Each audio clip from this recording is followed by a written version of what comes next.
Parfait. Comme ça. C'est bon. Un réglage micro, ça va. Dites-moi. Donc, notre sujet, c'était face à la mise en place d'une école d'administration publique. En Wallonie, hein?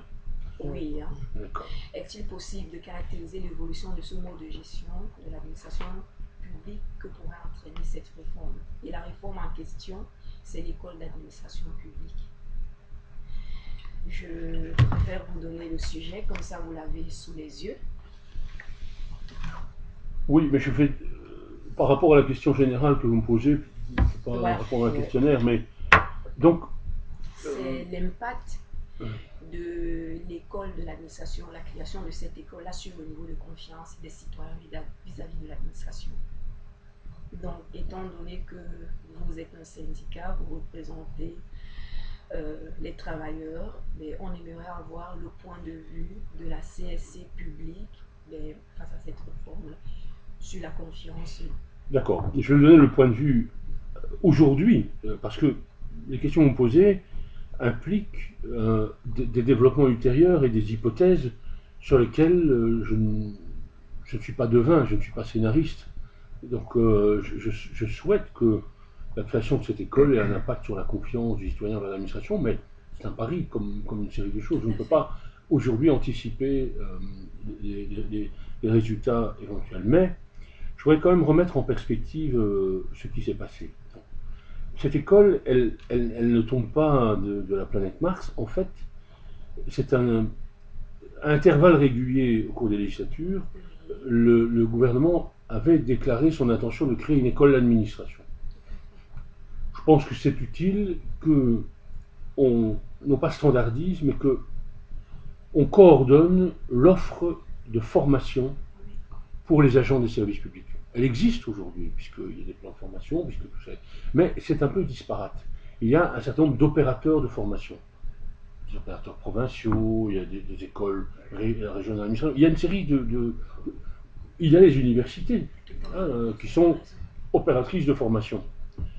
Et donc, l'offre était jusqu'ici disparate, inégale. Il y a eu une volonté au niveau du gouvernement de créer une école d'administration parce que, effectivement, en ce qui concerne les citoyens, l'impression était, surtout au niveau wallon, qu'au fond, la formation n'était pas un critère absolu, la politisation, toutes sortes de critères qui n'étaient pas forcément rationnels et qui n'étaient pas forcément à la compétence. Rappelez-vous, ces débats se sont posés avec beaucoup d'acuité au moment de la désignation des managers dans l'administration. Et donc il y avait là un certain nombre de commentaires. Bon. Donc je crois que ça correspond réellement à un besoin de valider, pour la haute administration, mais aussi pour l'ensemble des fonctionnaires, de valider un processus de formation des compétences, une évolution des compétences, l'acquisition de nouvelles compétences, etc. Je pense que au niveau wallon, on a mis un temps à trouver le modèle. Parce que si vous lisez la presse ou la littérature sur ce sujet, on a beaucoup parlé de l'équivalent de l'ENA. C'était un peu le modèle. En Belgique, on aime le modèle français. Les Français, il faut échapper au fisc ceux de Musigny en Belgique, mais en Belgique, on aime le modèle français. Et donc, on parlait de l'École nationale d'administration. Vous voyez un peu ce que c'est l'ENA en France, qui est un peu un mythe de l'école d'administration. Mais ce n'est pas ça.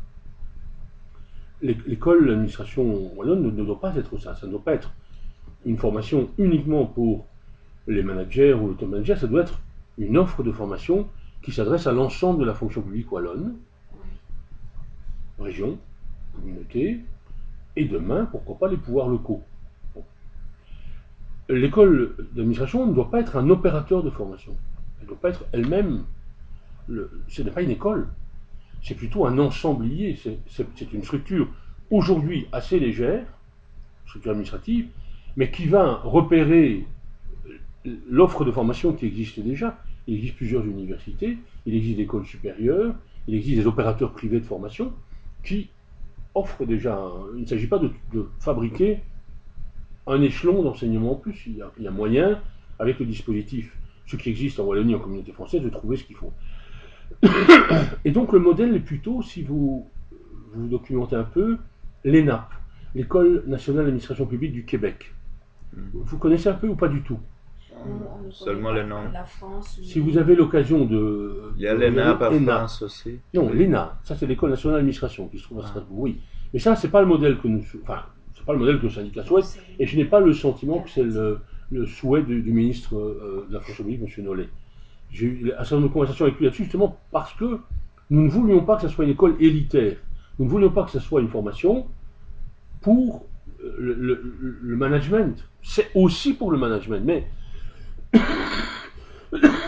excusez-moi pour l'enregistrement, mais j'ai une bronchite. Et donc, le modèle est plutôt l'ENAP, E-N-A-P, au Québec. Vous verrez, j'étais au mois de juillet au Québec pour rencontrer un syndicat homologue pour un congrès, et j'ai passé un peu de temps à discuter avec des gens de l'ENAP. On peut voir ce qu'ils proposaient. C'est très intéressant.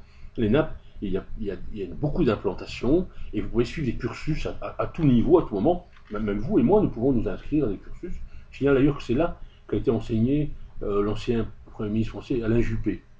Quand il est parti pendant un an, il a quitté la politique française pendant un an, il est allé donner cours à l'ENAP. À Saguenay, je crois, qu'il donnait cours, parce qu'il y a plusieurs implantations.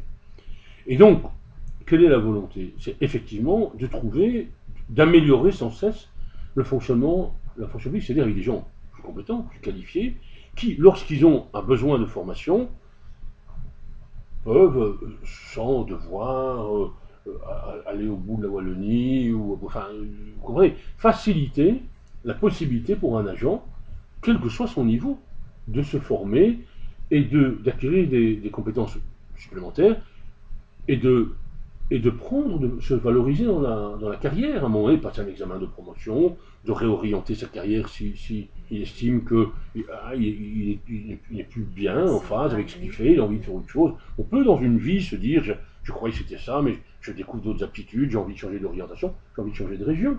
On peut aussi, pour des raisons particulières, personnelles, vouloir changer. Donc, c'est plutôt le modèle que nous souhaitons. Alors oui, notre intention, c'est que, effectivement, la confiance de la population, elle est un effet latéral.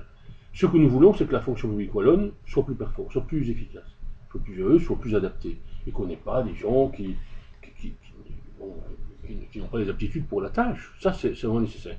Ce que nous ne voulons pas, c'est que ce soit une école élitaire, donc uniquement pour le management. Nous ne voulons pas que ce soit une sorte de lieu de discrimination, où on enverra des privilégiés, ou ceux qui auront trouvé le moyen pour se faire envoyer, pour aller chercher des formations, mais que ce soit accessible à tous selon des critères. Il ne s'agit pas de dire je rêve demain d'avoir une formation et donc ça doit commencer demain. Il faut que ça soit compatible avec les fonctions, avec le service.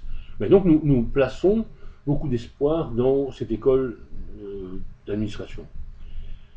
Il semble que le débat soit plus au niveau politique, où là, selon que vous rencontrez des interlocuteurs, ils ont une vision assez différente. Et puis, il y a un autre élément qui est important, c'est qu'il existait déjà au niveau wallon, il existait déjà un appareil de formation qui s'appelait le CRF, le Conseil régional de la formation, et qui, lui, s'adresse plutôt aux pouvoirs locaux, communes, au CPS, ou l'intercommunal. Je ne sais pas si vous avez rencontré d'ailleurs M. Pierre Petit, qui s'occupe du CRF, qui est un type extrêmement compétent, extrêmement disponible, et lui, alors, les discussions que j'ai eues avec lui, il disait, mais il ne faut pas que l'école d'administration fasse double emploi avec le CRF. Il y a moyen là d'avoir quelque chose qui fasse,